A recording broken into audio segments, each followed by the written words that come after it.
I don't want to sugarcoat it for people. Coming out as trans is the hardest thing you'll ever do in your entire life. But aside from having a child, it is the most rewarding thing you'll ever do as well. So there's no substitute for actually being who you are. Because anybody out there who's trans, you know who you are. You spend hours a day thinking about the gender that you really are and how you wish you could be them. There's things you do, maybe you own clothing, maybe you have attributes, maybe you have behaviors that you actively work at hiding from other people lest they figure out your secret.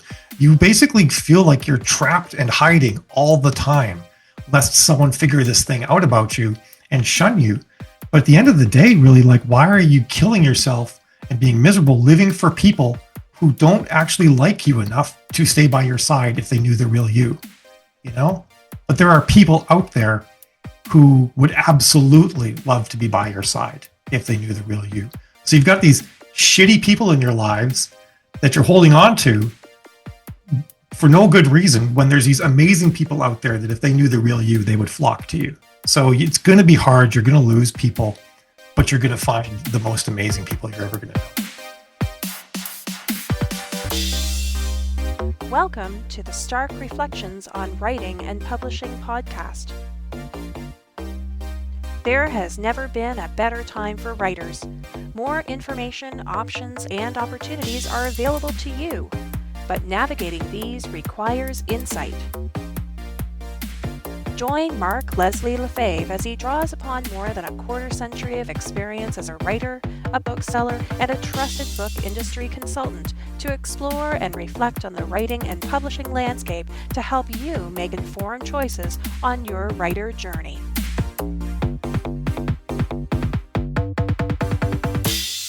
Hello, Reflectives, and welcome to a special extra episode of the Stark Reflections podcast. This is your host, Mark Leslie Lefebvre. Now, today's episode is a special episode between Fridays. It's an additional episode. It is episode 438, and it's a conversation with Malorie Cooper. Now, last episode, episode 437, Malorie and I geeked out over maps and history and science and all these amazing things because it was from wonderful in-person conversation. It was derived from some wonderful in-person conversation we had earlier in the year in the spring.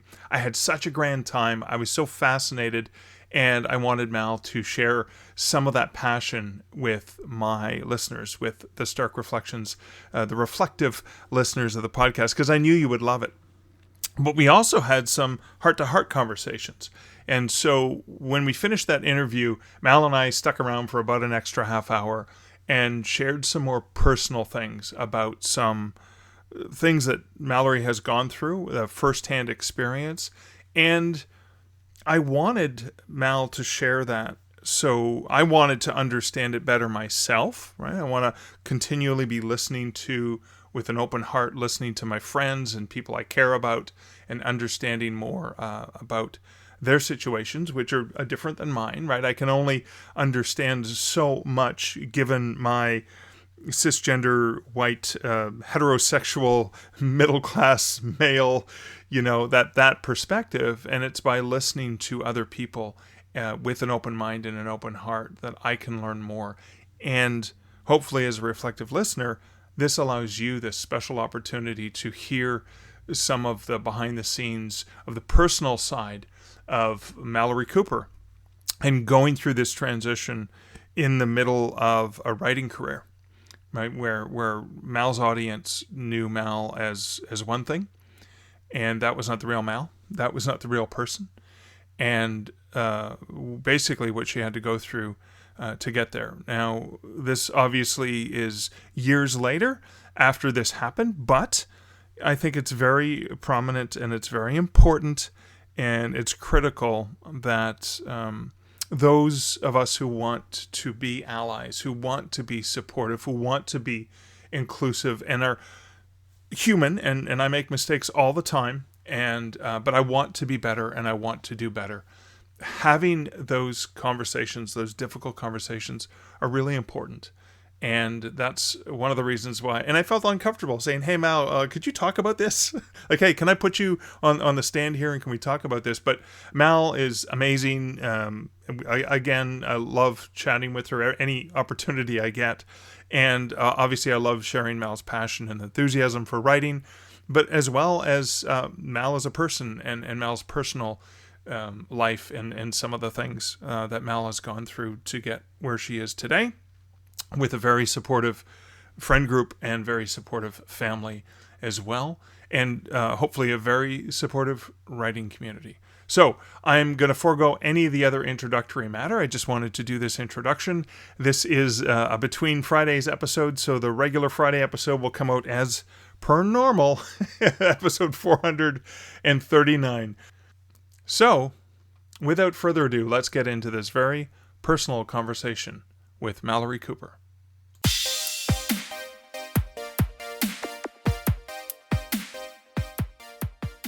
Hey, Malorie, welcome back to the Stark Reflections podcast. Hey, it's nice to be back. It's felt like we were just talking just a few minutes ago, and and not just because I just saw you in person about a week ago. Yeah, it's funny how that happens, eh? Yeah. But so speaking of seeing you in person, so you were you're living in St. John, New Brunswick, and honestly, I'd never been to New Brunswick before. I have to say, you probably picked one of the best provinces in this country.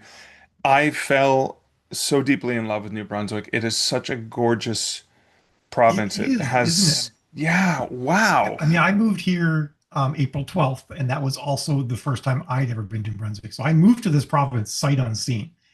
I'd never even been in Atlantic Canada Wow. before. And I moved from Boston up here, and I was stunned by how beautiful it is here. The Yeah. coastline, the low rolling hills, the forests. It is possibly the most beautiful place I've ever been on in my life. Yeah. And unlike where you grew up in Saskatchewan, right? Saskatchewan is also very beautiful. I think the Yeah. prairies are gorgeous. Different Don't be beauty. knocking the prairies. I'm not knocking it, and I've not been, but a couple things is like, damn it, I'm learning French. I need to learn French because New Brunswick is the most bilingual province in the country. And Mhm. also, having not visited it before, I didn't know what I was missing. So that means I have never been to Saskatchewan. I've never been to Manitoba. I have never been to Newfoundland, Labrador, Prince Edward Island. I need to get my butt there. And then maybe I can venture north into some of the Yeah. territories. Well, I mean, don't forget, people talk about New Brunswick being a bilingual province, but Northwest Territories has 11 official languages. So, Oh my God. So I'm gonna and have none to of it learn has more. four. Wow. So, Yeah. So you got some work to do. It's not just French you got to learn here now, Mark. yeah. Well, I mean, with a French last name, I figured, damn it, That's true. That is true. You this kind kid of, was struggling trying to order a beer. Like, come on, that is just dangerous when I can't get myself a drink. that's a really good point. It's, But the move from Boston Mhm. was based on some really nasty shit that's going down, right? It is, yeah, yeah. It was not something that we really wanted to do. Like we Yeah. saw ourselves living. We lived just north of Boston. We saw ourselves living there for the rest of our lives. Yeah. And raising I a think, daughter and, yeah, yeah. yeah. I mean, I think New Brunswick's amazing, but I also think that New England, which of course abuts New Brunswick, so it's a very similar region. New England is like also one of the most beautiful places on earth, Yes. and is like it's to be honest. I lived there for 25 years, and I traveled through a lot of the United States.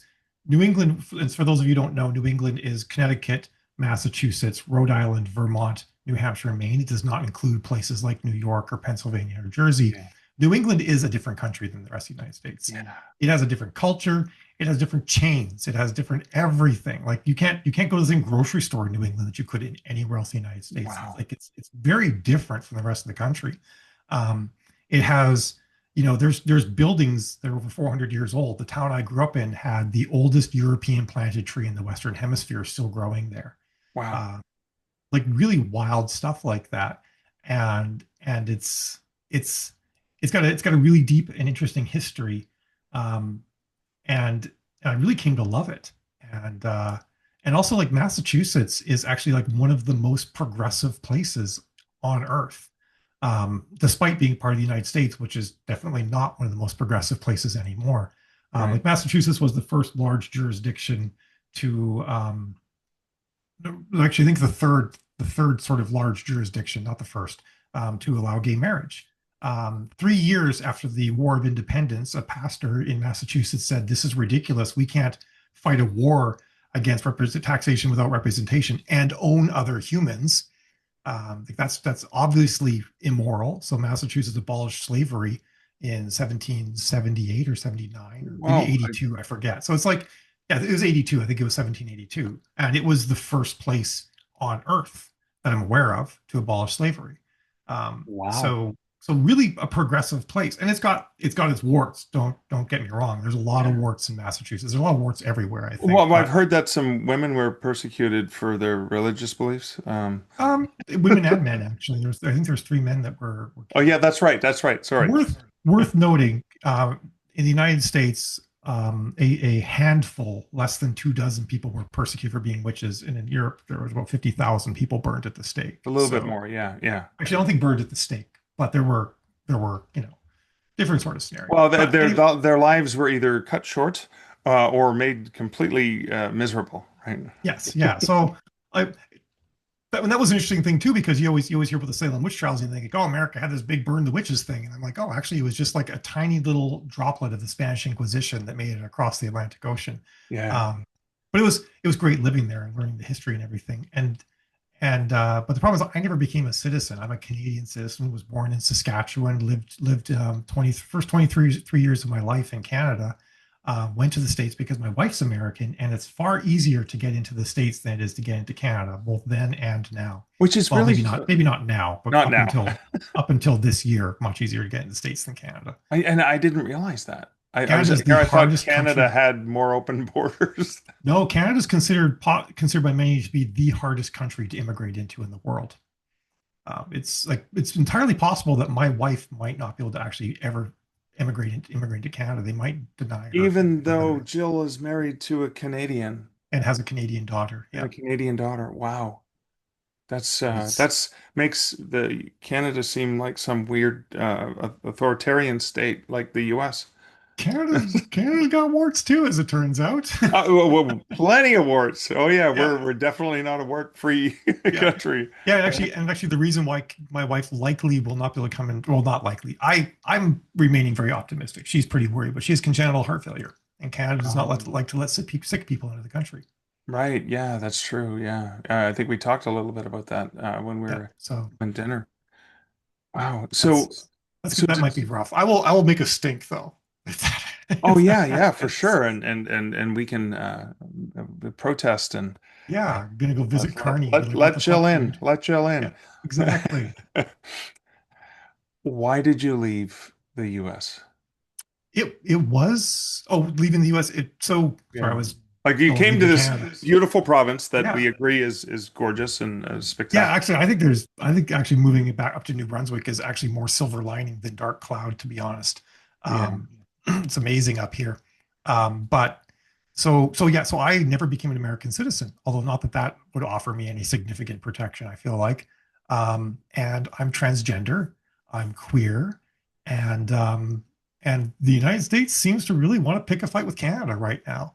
Um, there's a lot of Canadians who are getting and they're not dark skinned. They're it's not, I hate saying it like this, as if white people shouldn't have to suffer anything, but they're white people who are being put in detention camps and stuff like that. And I'm just saying that because I feel like I was at risk, not that not that I think I should have had any protection because of my race, but just saying, and it was actually eye opening for me in many regards, because I'm like, oh well, this affects me, and now I don't want to live in the United States anymore. When a lot of people have been under a lot of oppression living in the United States, and I was actually kind of blind to it. It was actually a newly eye opening experience, because when I transitioned and came out, I realized, oh, women have actually been downplaying how much it sucks to be a woman compared to being a man. And the reason why they're downplaying it because they actually don't know what they don't have.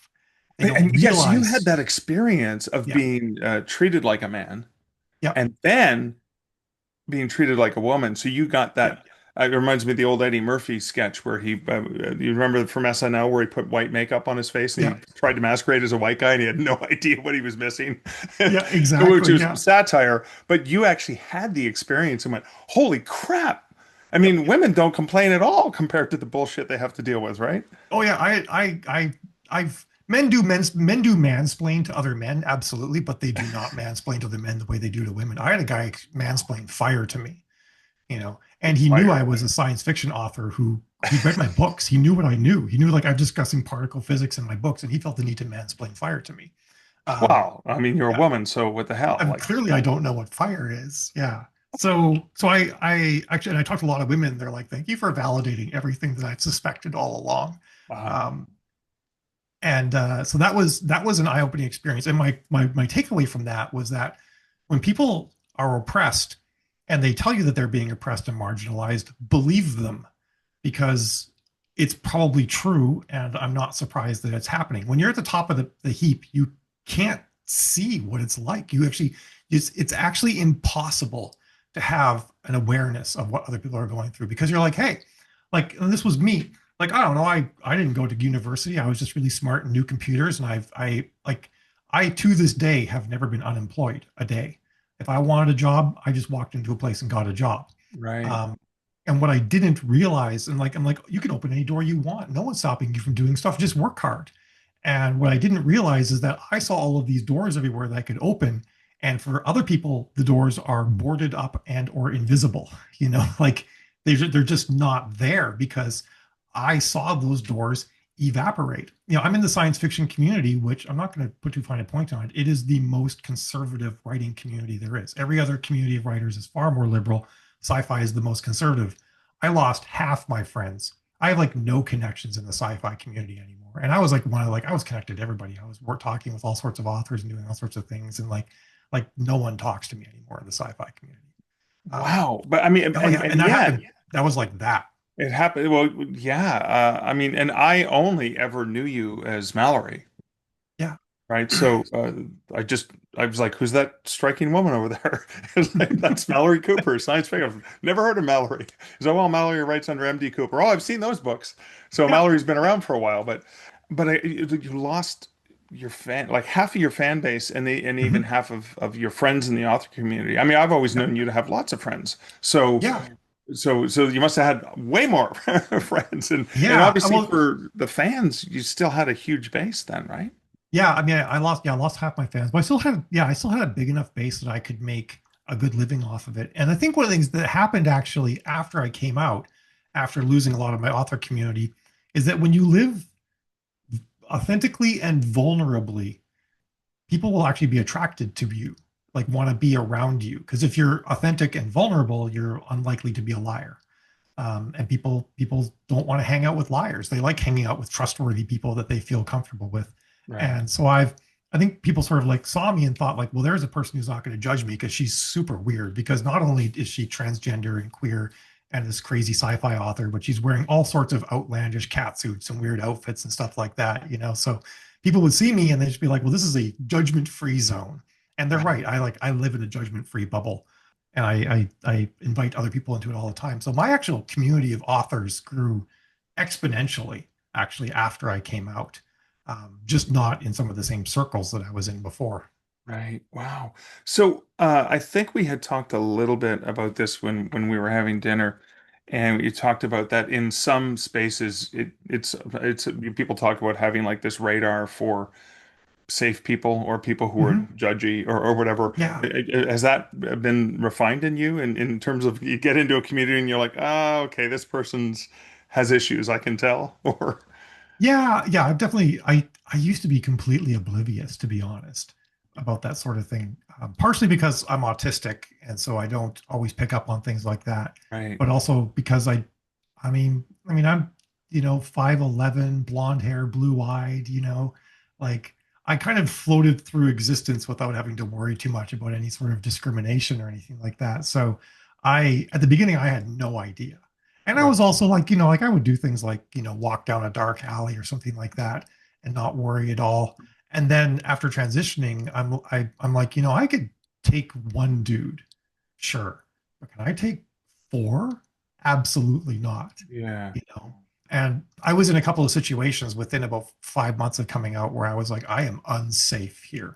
Oh, Like I wow. I might not survive this encounter kind of thing. And so I had some very very real physical learning lessons about how to like actually pay a lot more attention to my surroundings and who's out there and where it's safe for me to be and should I be alone with certain people, Yeah. or at certain places and stuff like that. And got a lot better about that sort of thing. Well, can I ask, on behalf of any writers who are listening, who maybe already have published some books, or maybe they haven't begun yet, and transitioning is something that that is for them because Mhm. they're not who they thought they I thought were, they or that were, the or who world told people them think that they they are. were, or whatever it was, Yeah. but they're obviously terrified because of the hatred and the misunderstanding and the really ridiculous lies that are told. Yeah, And just like it's beyond, it's just beyond reason. it is. It It's really so is. ridiculous you can't believe that people believe this. So Yeah. what advice, I mean, so somebody who's in a position that you had been in, advice that you would say, somebody who's gone through it all, and I mean, you and Jill stayed together with your daughter, and you must have had to go through a lot. What's some Yeah. advice you'd want to share?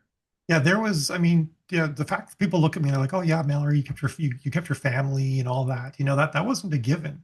And it teetered on the brink a couple of times. Right.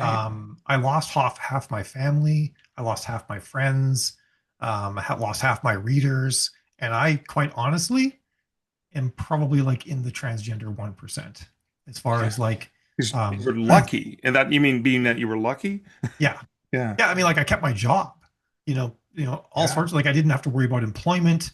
My core family stayed together. That's very rare. So I Yeah. don't want to sugarcoat it for people. Coming out as trans is the hardest thing you'll ever do in your entire life. But aside from having a child, it is the most rewarding thing you'll ever do as well. So it's there's there's no substitute for actually being who you are. Because anybody out there who's trans, you know who you are. You spend hours a day thinking about the gender that you really are and how you wish you could be them. There's things you do, maybe you own clothing, maybe you have attributes, maybe you have behaviors that you actively work at hiding from other people lest they figure out your secret. You basically feel like you're trapped and hiding all the time lest someone figure this thing out about you and shun you. But at the end of the day, really, like, why are you killing yourself and being miserable living for people who don't actually like you enough to stay by your side if they knew the real you, you Hmm. know? But there are people out there who would absolutely love to be by your side if they knew the real you. So you've got these shitty people in your lives that you're holding on to for no good reason when there's these amazing people out there that if they knew the real you, they would flock to you. So it's going to be hard. You're going to lose people, but you're going to find the most amazing people you're ever going to know. Wow. That is amazing. Thank you. Thank you for sharing that. Is there any sense of that not mistaken identity, but that misidentity? Has that gotten into your novels in any way in some of the characters? Um, I think so. Yeah, it's kind of so as an aside, I got invited to write in this anthology part of a thing called the neurodiverse verse or something like that. Okay. All right. It's about neurodiverse. It's a universe of neurodiversity. Right. And they're like, can you write like an autistic character? And I'm like, I don't know how to write an autistic character because I don't know actually what it's like to be not autistic. So how do I write a character in a way to make it obvious that they're autistic to a non-autistic person without relying on a bunch of tropes? And I wrote like a 3-page email about how I can't do this. It's a ridiculous ask, and no, I don't want to be part of their anthology because I can't figure out how to do it. Right. And they're like, this is the most autistic response we've ever gotten. Just write what you're going to write and it's going to be fine. I love that. They're like, yeah, you got this. We have faith in you. Yeah, yeah. So then I was like, I look back and I'm like, oh yeah, that was like a super autistic response to this thing. So I just wrote the character the way I would write it. And the interesting thing is that they said sort of on analysis, it was a character and their AI.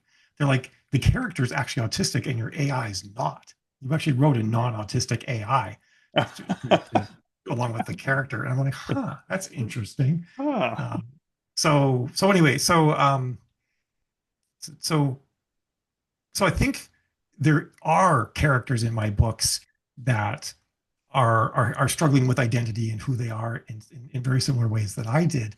But I don't know if I could even pick them out almost because it's the Right. same sort of thing. I'm just like writing my experience and that was such a core part of my experience that it's in there for my characters. I think the biggest theme that I really write though is found family. I think that's always something that I was always looking for and then eventually found. And so my characters are always trying to find like their real core group of people that they want to be with. Because I always felt like an outsider. So I think that's actually one of the biggest ways that it manifested. And then there are actually transgender characters in my books. But the interesting thing is that it's so far in the future that it never gets called out.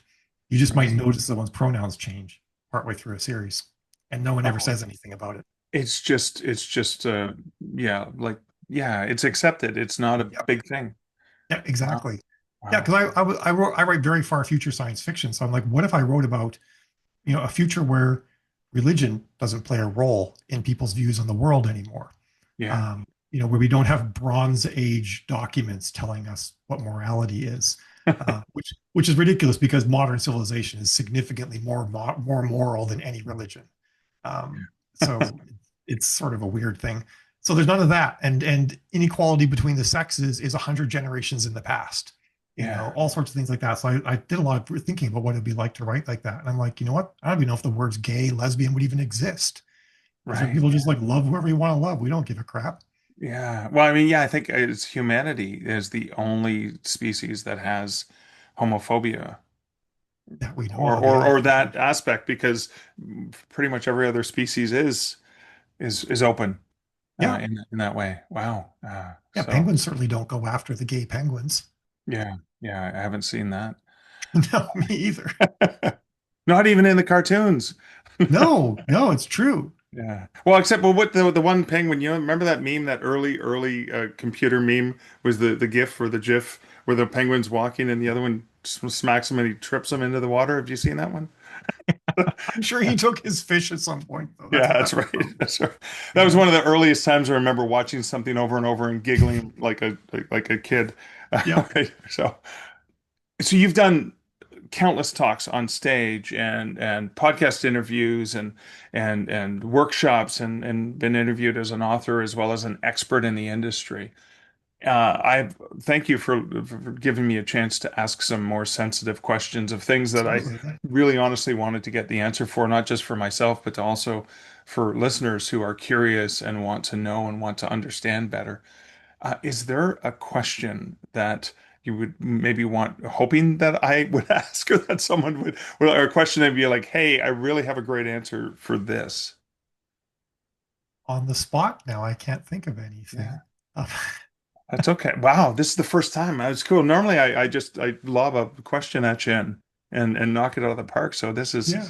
oh wow. Um, I think for any authors out there, especially who are struggling with some element of identity or anything like that, this is like the most understanding and open community out there. I think authors, like, it's our job to put ourselves in other people's shoes, and most authors are pretty good at like seeing people who are transgender or genderqueer in some way, or non-binary or just queer, like gay, lesbian, whatever it might be, pan, poly, and actually for most writers are like, I write weirder shit than that. You're actually not that strange. Like that's where actually most writers really are. Like I'm trans and I like wearing latex, and someone's like, I like writing about naughty werewolf sex, as in naughty, as in like Yeah. KNOTTY. Um, where people are transitioning into animals and having orgies. I'm like, that is a lot weirder than me. Yes. So like you're gonna find that for a lot of authors, they're like, oh, cool. Like you'll almost be kind of shocked at how much for many authors, it's just not even a big deal, not even noteworthy. Um, but I do remember like when I very first came out, it was ironically of all places, I decided to come out at Inkers Con in Plano, Texas, which is north of Dallas, which is like one of the most conservative Christian areas of the country. Which is interesting because downtown Dallas has like a whole place called the Gayborhood. It's super queer, but you drive like an hour north, and you better not wear like a rainbow colored sock or you're going to be in trouble, kind of thing. And then Yeah. there's me coming out for the first time, and I'm hanging out with some authors, and I said I have to go to the bathroom, and three women are like, "Do you need someone to go with you?" Like Oh, instantly, and they'd known me for like a day, you know. wow. And that's the kind of community I think that people can find with authors. And I think it's super awesome. And there's no better group to be around when you're having to discover part of yourself and be vulnerable, because we're really understanding people. Oh, awesome. Well, thank you so much for sharing with me and reminding us of the empathy that seems to be inherent in many members of the writing community. Yeah, totally. Thanks, Mel. You bet. Thank you. I am so glad I had this conversation with Mal. Not only that I had this conversation with Mal, but that Mal was so supportive and willing to let me record this conversation so that I could share it with you. There were a few things that struck me as just insightful and things I never thought of. So Mal had talked about feeling unsafe coming out as Malorie, as a woman. And that had never been something she'd really thought of before when she was in the guise of a man. And that's something I can't comprehend because I'm 6'3". I kind of look like a bit of a badass. And I don't have to think about those things. I've had female friends talk about that's something they think about all the time. And I never have to think about those things. That, by the way, is privilege. And I recognize I have all the privilege. The only privilege I don't have is I'm follically challenged, okay? And maybe I'm not the smartest person in the room. So I mean I'm far from perfect for sure. But I have so many benefits. I grew up middle class. I'm middle-aged male. As a man, I have way more privilege than women have. I am heterosexual, so I have all of the privileges. I never have to think about my rights. And there are people, sadly, in society today who have to worry about their rights. They have to worry about whether they have the right to get married. They have to worry about whether they're safe because they're going to be picked on in school, or they're going to be beaten up because of who they are, because they're not, quote unquote, normal. And that goes with, I consider myself mostly neurotypical, although I do recognize spectrum issues within my own personality and the way I behave. But for the most part, being seen as a neurotypical person. I mean, I have epilepsy. Now, I haven't had a seizure since I was 14 years old, and I've been off medication since I was in my mid-20s, but that's a hidden thing that people don't, they would judge me when I fell in the schoolyard and Mark was having a seizure and he would fall over and start giggling. That was a thing that I did deal with. But for most of my life, I never had to deal with being seen as different. And so for me, it's really important to step back and remember that there are people who see things differently than me. There are people who experience things differently than me as well. It's just a reminder to myself as well as to you to be careful and to be kind in the world when you're interacting with people, because you have no idea below the surface what's going on, what inner turmoil they're dealing with, what personal struggles or challenges they have going on. It's okay to take a breath and to be kind and just be a little bit more patient with other people. And again, I'm saying that more to myself, to remind myself to be patient with other people.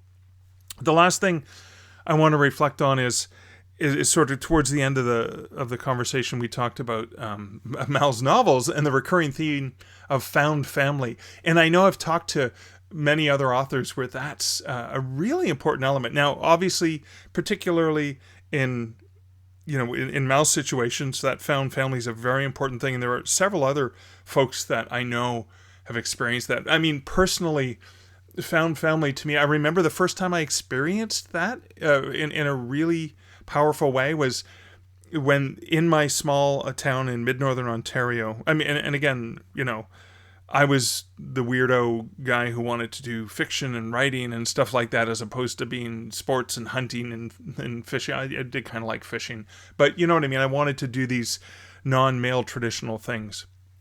And when there was a writers group in town, an older, someone who was probably about 10 years older than me, maybe 15, 20 years older than me, had started up a writers group. And I was so excited because finally there's people like me I got to hang out with. It didn't last very long, but it felt really good. And it wasn't until I moved away and went to university, Carleton University in Ottawa, and I joined the theater group, that there were more people like me, these weirdo creatives, but I felt like I fit right in. And so often in our lives, we struggle, as Mel talked about, struggling, worrying about what people are, the people closest to us think about us, but then recognizing that powerful moment when you find your people. I talk to people about this who come to Superstars writing seminars in Colorado Springs every February. And sometimes you can see it in their eyes. It's kind of like, I found my people.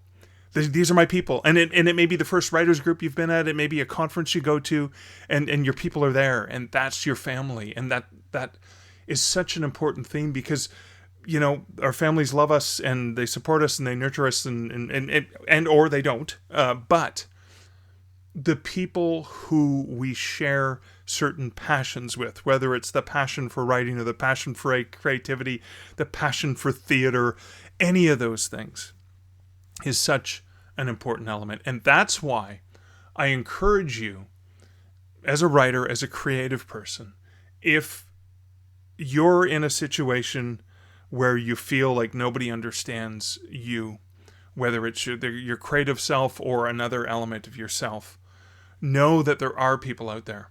There are people out there who are probably going through something like what you're going through. And there probably are people who feel the same way you do, who can be that found family for you. That's one of the places, I strongly encourage. I'm a book nerd, so I frequent bookstores and libraries, but potentially your local library may have a writers group. And maybe that's a place to get in. And even if it's not the writing that you're syncing up on, maybe it's just being there with somebody who has some similar passions. I guess other passions were, playing Dungeons and Dragons in high school, and fortunately most of the friends that I had were also into science fiction and fantasy, and so that was right up their alley as well. So I did have that as well. And anyways, all I'm saying is that found family to me in so many different aspects of my life has been such an important element. And it might be for you. So if you're listening to this and you're looking for those voices, please know that there are people who will listen. There are people who will, if they're not able to, talk to you about something directly, maybe they know somebody who they can connect you to. And so to that end, if you're listening to this and you're feeling alone in any way, shape, or form, you can reach out to me. You go to my website, markleslie.ca. You can book a video chat with me. You can send me an email, mark@markleslie.ca. I want you to know I'm here. I'm willing to listen and to try my best to understand so that you do not feel alone. In any case, that's the end of my reflection. That's the end of this episode. I want to thank you so much for listening, for being a listener, as always. It's great having you here. A huge thank you and shout out to those who support this podcast at patreon.com/starkreflections, as well as my coffee buddies over at buymeacoffee.com/markleslie. I want to say a huge thank you to Malorie Cooper for having this conversation with me and allowing me to have some deeper thoughts about it and to share that, of course, with you. I do welcome your thoughts and your reflections. Feel free to leave those at starkreflections.ca, or you can ping me directly. I do love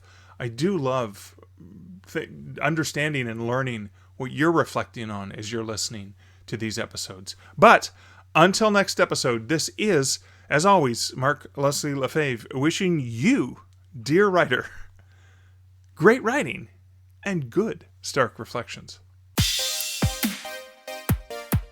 Thank you for listening to the Stark Reflections podcast. You can find show notes for each episode at starkreflections.ca.